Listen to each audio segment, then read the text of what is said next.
You ask Tiger to solve. This deals with linear equations with one unknown. The final result is x equals -5. Let's solve it step by step. Group all constants on the right side of the equation. Add 6 to both sides. Simplify the arithmetic.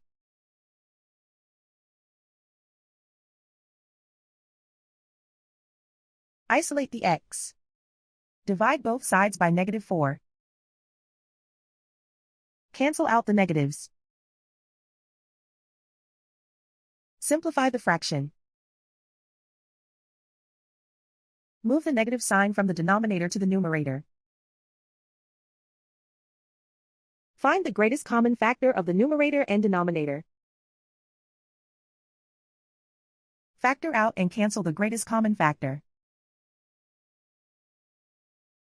And so the final result is x equals -5.